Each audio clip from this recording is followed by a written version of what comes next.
Hello! Welcome back to Vicky Makes and Builds. Today is my Valentine's video special for you. I have a Valentine's themed puzzle that I'm going to do for you. Now, it was a toss-up, this one, between two puzzles because I saw two that I really liked when I was kind of searching for Valentine's themed puzzles. I found this one here, which is a Candy Hearts Impossible. And I also found another Impossible, which was this one here called Dozens of Roses. And I was really quite torn between which one to do, because although the image on this Dozens of Roses is really quite daunting and looks really hard, I thought it was a really pretty image and very Valentine's. So I was so undecided that I put it to the vote, and it was kind of overwhelmingly the vote went in the Candy Hearts direction. There were one or two people that voted the Dozens of Roses, and one or two that even suggested that I burn the Dozens of Roses. I won't burn it, but I will do it at a later date, or perhaps even for next year's Valentine's puzzle. I'll keep hold of it. But today's video will be the Candy Hearts Impossible. Now, I have never done an Impossible. This is the first time doing this brand. I have done an Impossipuzzle, which is a different brand, but within the realms of kind of impossible puzzles. Similar idea, a big pile and jumble of stuff and colours and things like that. So I have a little bit of experience, I suppose, with these types of puzzles, but this one is 1,000 pieces. That Impossipuzzle that I did was 550 pieces. So I think that this one will have all its own challenges. But I imagine that I'll be making a few comparisons in this video between those two. But I'm really looking forward to doing it. Now, I just want to say one last thing before I get on with the puzzle. And that is that normally after I do an intro like this, I will unbox the puzzle, i.e. take the lid off, open the bag, rifle my hands through the pieces, give a few first impressions. Unfortunately, I did do that, but I'm actually recording this intro after I did that. And the first time I did it, I forgot to press record on the camera. Don't really know what was up with me that day. Maybe I was just tired. I'm not sure. But I did have a fair bit of cat distraction. So that's my excuse. And then I did it again, and silly thing, again, just me being silly, I guess, but I had to format my memory card because it was full. I had a lot of other footage on it for other videos, and I thought that I had all the footage that I needed of it, but I'd forgotten that I'd actually recorded a couple of videos of the unboxing of this puzzle and formatted it, all ignorant of that, and then lost it because it deletes all the content on it. So unfortunately today I don't have an unboxing for you, but I can tell you this much.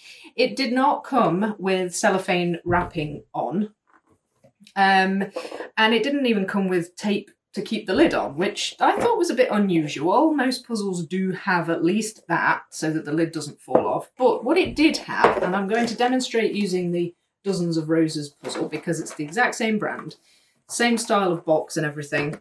What it did have was a long, thin bag of pieces like this, and I subsequently opened that and ruffled my hands through it a bit. I will talk a fair bit about the pieces in the video itself, so I apologise that there will be no unboxing element to this video. It'll just be straight into sorting and organising in the building. Yes, that was just me forgetting to press record, as you do when you're making videos. So anyway, straight in now to the building of this puzzle. Enjoy!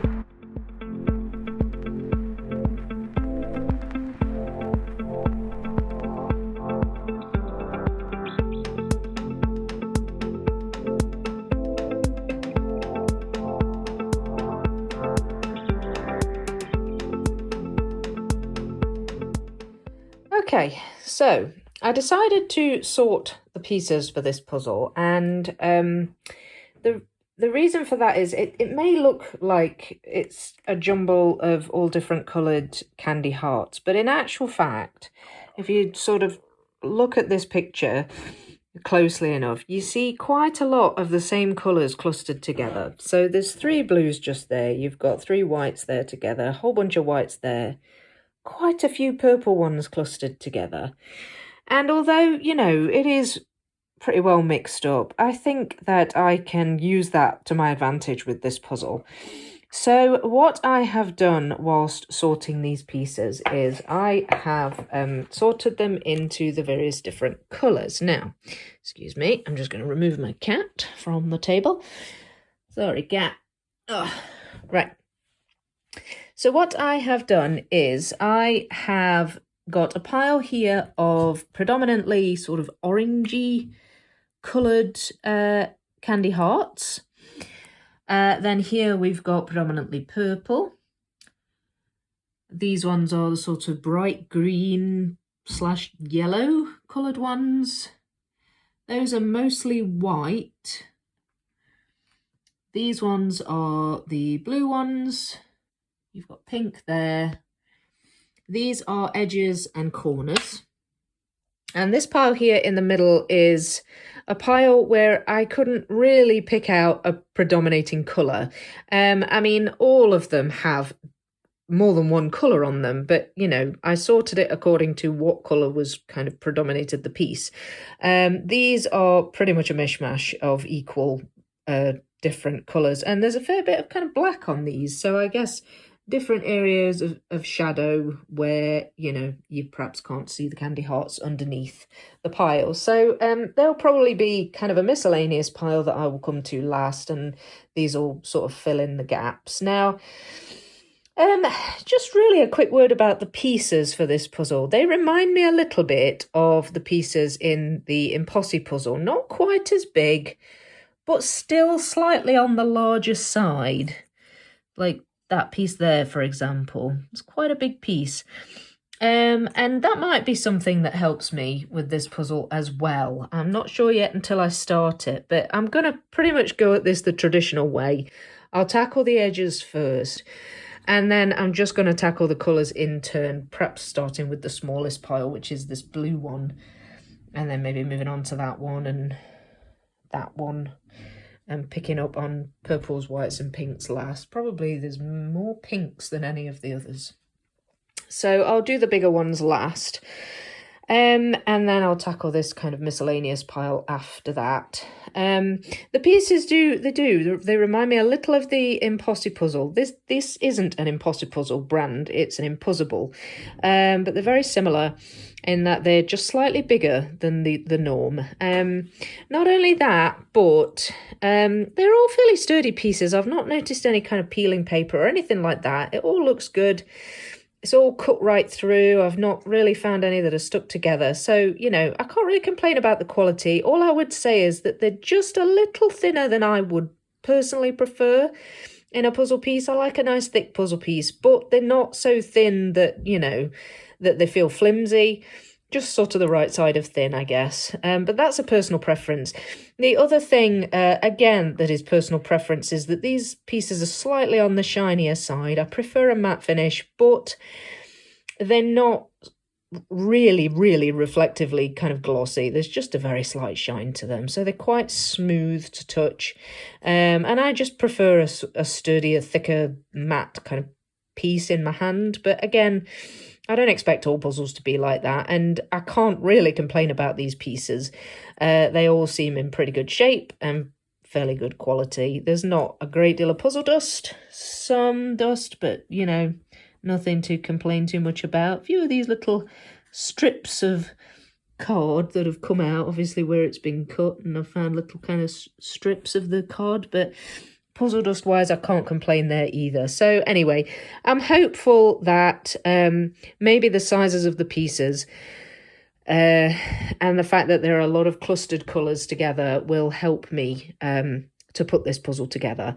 But I'll stop rambling on really and theorizing. I think the proof will just be in the building. So I will get these edges put together, and then I'll pick up this blue pile and we'll take it from there and see how it goes.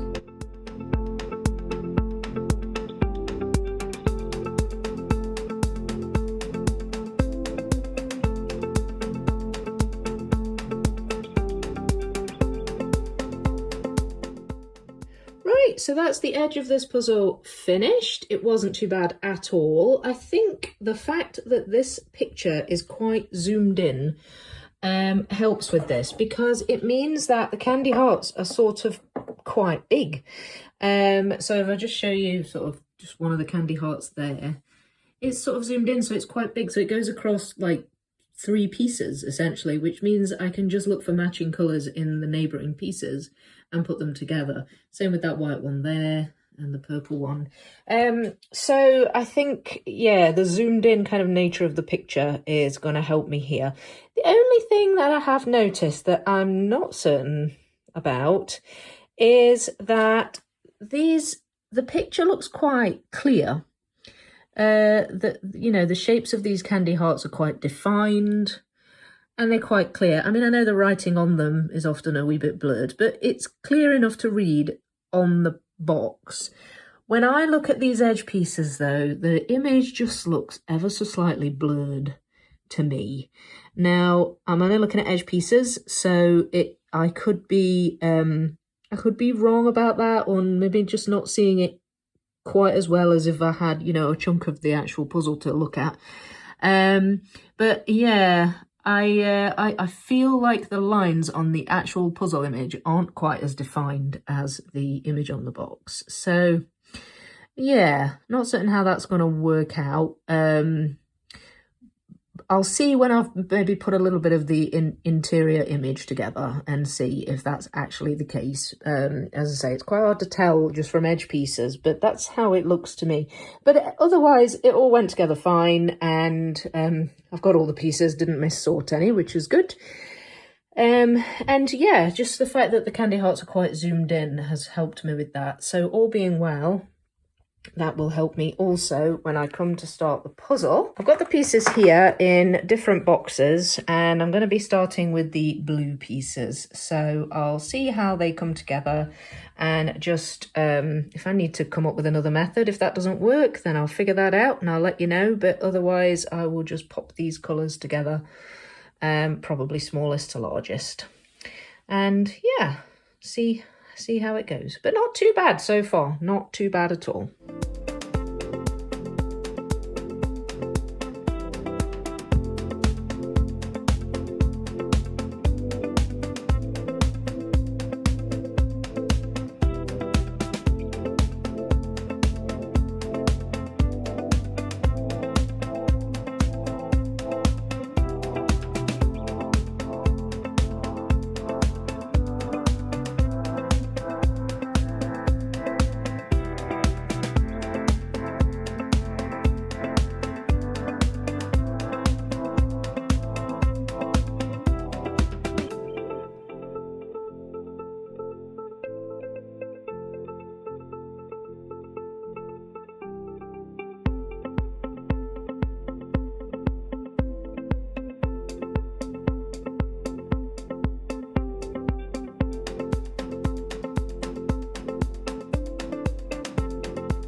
Okay, so I'm just taking a brief pause here. I have put together pretty much all of these blue ones, and I've got a few little kind of chunks together here. It's all very bitty and floaty at the minute. Managed to attach a few to the sides, one there and a little bit up there.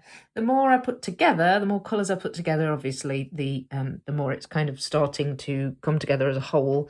I've also pretty much done all these light greens, and I made a start on the oranges, but there's still a few of those pieces left.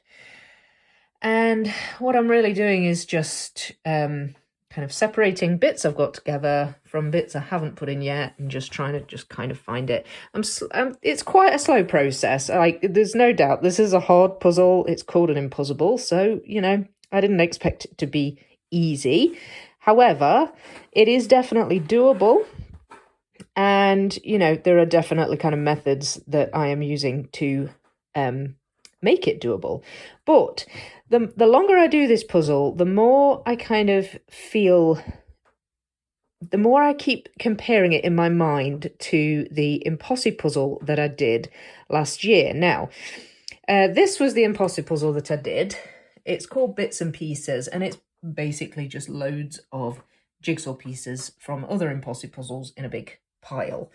That one is 550 pieces. This one is 1,000 pieces. So, you know, there's a difference right there. But this is, the Impossipuzzle's kind of the closest thing I've done to this kind of puzzle. You know, it's a jumble. It's kind of lots of the same thing. It's all different colours. So, you know, there are similarities to be drawn.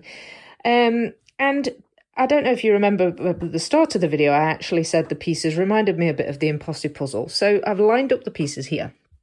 So the reason there is obviously a very big size difference, which was one big thing that helped me with the Impossipuzzle, the size difference in the pieces. They're just quite large, and that helped me with regard to orienting the pieces, because in the Impossipuzzle I found that tall pieces tended to go upright rather than that way, and I was able to utilize that to help me narrow down which pieces I was putting in where. I can't do that so much with this one because a standard piece size is just a normal shape. I mean, if I had to guess, I'd say perhaps that would go that way and that would go that way, but that's not guaranteed. I can't really, you know, I can't really say for sure. At the moment, I don't even know if this puzzle's the right way up. I have not checked the boxes yet. But so, yeah, so although the shapes are similar, the sizes are very different. One method I used in this puzzle and in the Impossipuzzle is using the colours on, it's perhaps not a good example because it's just black and white, but like, for example, there, on the Impossipuzzle, I would see a red bit and then I would find a neighbouring bit of red. And you can do the same on this, because in actual fact, the candy hearts are quite large. They're quite zoomed in. If you just look at one candy heart, say that one up there, I mean, that one candy heart covers 1, 2, 3, 4, 5, 6, 7, 8 pieces. So this is why I'm able to do it by sorting colours and actually putting the colours together. By the way, if you can hear background noise, it's my cat. My cat really enjoys lying on my box, which actually has... This box has my 13,200 piece puzzle in it, and also my 6,000 piece puzzle stacked up in sheets. And for some reason, the cat absolutely loves lying on it. Anyway, back to the puzzle. So, comparisons to the Impossipuzzle. Piece is quite a lot bigger in the Impossipuzzle, which means I can't utilise the method where I'm orienting the pieces a certain way based on, you know, them being tall and thin or flat and wide. Like, there's no real disproportion of shape on these pieces, so I can't use that. But the shapes themselves do remind me a lot of the Impossipuzzle pieces. Obviously, the image, it being a jumble, is very similar. The being able to use the size of the hearts and the colours of the hearts and the way they kind of stick off the side of the pieces means I can put pieces together, and I can use sorting as a method on this one. Couldn't so much on that one except by shape. But that was more doable on that one because that was only 550 pieces and this is 1,000. So there was a few other things I was going to mention with regard... Oh yes, that's right, yes. I'm sorry, I was distracted by the cat there and forgot what I was saying. Another thing I was going to say that I've noticed about this puzzle is that the edge pieces go together and it's like a straight line kind of going up and down. There's no real sticky outy bits here, except in one place, and that is there, and that is smack in the center of the puzzle. You can see the corresponding section there where it just sticks up above the neighboring piece, okay? And that is the only place where it actually does that. So my best guess is that this is where the cutter is, I think it's called a die, where they've made the die for this puzzle and it's in 2 halves. And so it's kind of a ribbon all the way along until it gets to the middle, and then it's slightly off center. So that might be something going down the middle of the puzzle where if I've got a slightly off center piece that isn't going along in a ribbon, then I can actually, you know, deduce that that's in the middle of the puzzle. Of course, I can also use the box image to determine that as well. The box image for this puzzle is here.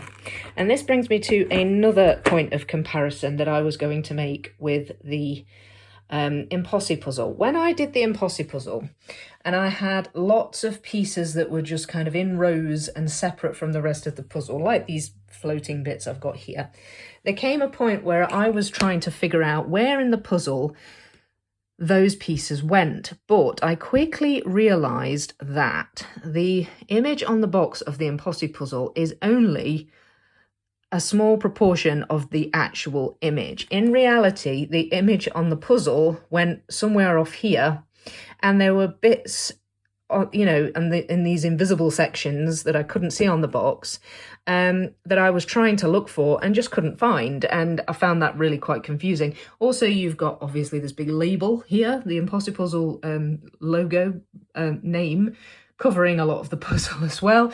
So a lot of the box image on the Impossipuzzle was obscured. I wondered if that might be the case with this one. But I hadn't properly checked it yet, because what I wanted to do was check if I had the puzzle the right way up. And I actually think that we are looking at the entire image here. This one here, this green one that says Loverboy, is that one there. And it's right at the edge. And it appears to not be, you know, it's not, there's no bit of image on this box that's kind of off the edge. There's no kind of bit of puzzle here that we don't see on the box. So I think we are actually looking at the full image here. And in addition, I think I do in fact have it upside down, which, you know, is pretty typical really. You might have known that I would build the thing upside down. Not that there really is an upside down to this image, but that was another kind of point of comparison that kind of popped into my head as I was doing it. I was sort of putting it together thinking, I don't know if I've got this the right way up. And then I thought, well, I could check the image. And then I thought, well, I tried that with the Impossipuzzle and I wasn't able to determine whether or not it was upside down because I couldn't see the edge of the image on the box. But that is not the case with this. So a lot of differences that do improve a lot on the Impossipuzzle. I mean, they are different brands, so I don't know why I would expect them necessarily to be the same. But I think these are differences and comparisons that I've just been making in my head because it's the closest thing I have to a puzzle like this. And I'm largely coming to the conclusion that this puzzle is better quality and just has features to it that, you know, that one didn't, that were a bit niggling and annoying, like the missing bits of image. So, you know, score 1 for the Impossible, definitely. Another thing I noticed about the actual pieces, between the pieces as well, is that they're actually the same thickness. I'm holding my phone with one hand, so it's going to be hard to show you this. Put it under the light. They're the same thickness, but obviously these pieces from the Impossipuzzle are a lot bigger, so they kind of felt flimsier when I was doing this puzzle. I felt like they were too thin. With these ones, I felt like they were just the right side of too thin, and, you know, I could live with it and they felt fairly sturdy, but I think that's just because the pieces are smaller. They're just a more normal size, so they can get away with being a bit thinner, whereas these ones can't. It just tends to make them kind of feel a bit flimsy. But, you know, having said all this, I'm not dissing the Impossipuzzle per se. I enjoyed the Impossipuzzle, but I think overall, I am enjoying this one more. For all the reasons I've just said. Anyway, I'm going to stop it there. I'm just going to push on with minimal breaks now on this.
Okay, so progress is slow but steady. I've got quite a good few chunks that are filling out now and are either attached or just in roughly the area that they go.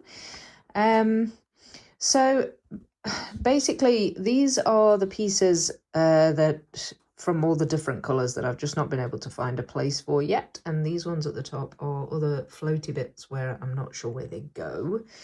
So I've just put those up there. This pile here is the white pieces pile, which I am going to work on next. So I think there's a little cluster of white down here, so I would imagine that'll get filled up a bit, and just here and there across the puzzle. So we'll just keep going at it like this. Any that I just can't fit in yet, I'll pop over here, and hopefully that pile of pieces will deplete as I go along.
Well, there you have it. The Candy Hearts Impossible is finished. And here it is in front of me, looking lovely and resplendent and colourful. So I don't have too many final thoughts about this other than what I've sort of said during the course of the video. It really was an enjoyable puzzle. I enjoyed it a lot, and it was tough, but just the right side of challenging. There were definitely elements to it that made it doable. There were just a couple of occasions when I got a bit frustrated because the progress was slow, which you would expect, but also I was sort of rushing to try and get this done by this weekend because this is a Valentine's themed video and I wanted to get it out. But, you know, if I hadn't have kind of put on a self-imposed deadline, I don't think that would have been an issue, and I could have just taken a break and come back to it, and, you know, I wouldn't have been rushing myself and getting all frustrated because the progress had slowed down. It was really good, and I would recommend this puzzle if you like a wee challenge, you maybe haven't tried one of these kind of impossible style puzzles before and you want to give it a go. This one is maybe a good place to start. There's enough colour on it that, you know, you can sort the pieces. It's also, one of the things I really love about this puzzle is the actual colours. The colours are just so bright and happy and cheerful, and, you know, when I take pictures of it, they come out really nicely. So I love the colours of this puzzle. And not only that, but one of the things I liked about the image as a whole, and I don't know if this is deliberate or just sort of random, but the messages on the love hearts, the candy hearts, were sort of scattered evenly across the puzzle. And there weren't so many that it made it too easy, because having writing on the hearts did give me a place to start when I was actually doing each different colour. And it, you know, it made it, there was another thing that made it a bit more doable, but there weren't so many that it was easy, and that, you know, I was like, oh, well, that message is there, and that one's there, and that one's there, and this is easy, and I can put it all together. It was just the right amount, and it was scattered quite evenly across the puzzle. So as I say, I don't know if that was deliberate or if it just occurred that way randomly, but that was one thing that I liked about it. My only very slight bugbear about this puzzle is that the picture is a bit blurred. I think that the box image is really defined, and I think that the process of just blowing up the image and, you know, perhaps zooming it in a bit and making it bigger has just made the lines just a little bit blurred on it. And it isn't so bad that I can't read the writing or that I can't see that I'm dealing with candy hearts. It just sort of makes them just a tiny bit fuzzy, really. But it's not, it is only small. It's like minor. I think it would have been absolutely fine, and I wouldn't really have been able to see a problem with it if any problems with it if that hadn't been the case. So I did still a really enjoyable puzzle, just didn't like the fact that it was ever so slightly blurred. And that's it, really. Just a point of interest, I mentioned earlier in the video that the centre line of the puzzle was slightly misaligned, and I showed you a wee close-up of where the pieces didn't kind of cut straight through. There was a slight misalignment, and that obviously meant the puzzle had been cut in two halves. I actually noticed when I looked a little bit closer at it that the right half is actually the exact same as the left half. If I were to separate the right half and flip it up and put it on top of the left half so that the edges were aligned, the pieces are the exact same shape and they're in the exact same place. So not only has it been cut in two halves, but the two halves have been cut by the same die, and it's just been flipped so it meets in the middle in this kind of slightly off align, you know, off center alignment. But there's absolutely no problem with where it joins. It's seamless. You know, it's, the image isn't kind of off or skew or anything like that. So, you know, it's not a complaint. It's just something that I observed and thought I would tell you. And in fact, it may be something that the more eagle-eyed among you, if you come to do this puzzle, may even be something that helps you.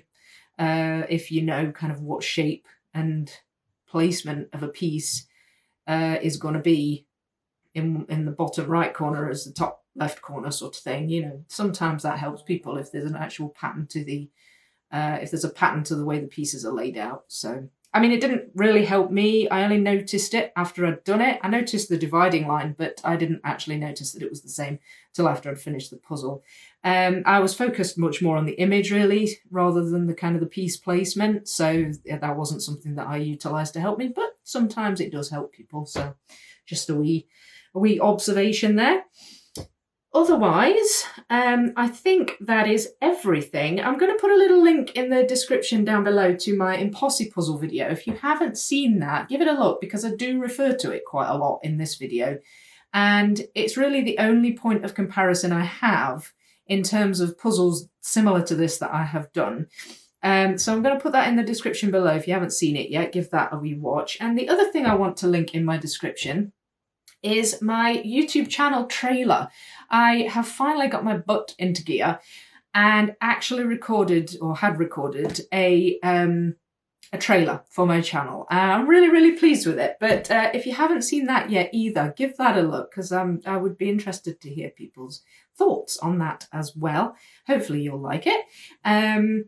But yeah, apart from that, I think I've said all I need to say. I know this comes out just a little bit after the day, but I wish you all a happy Valentine's. And please, if you've enjoyed this video, give it a like and subscribe to my channel if you haven't already. And in the meantime, I wish you all happy puzzling, and I will see you next time.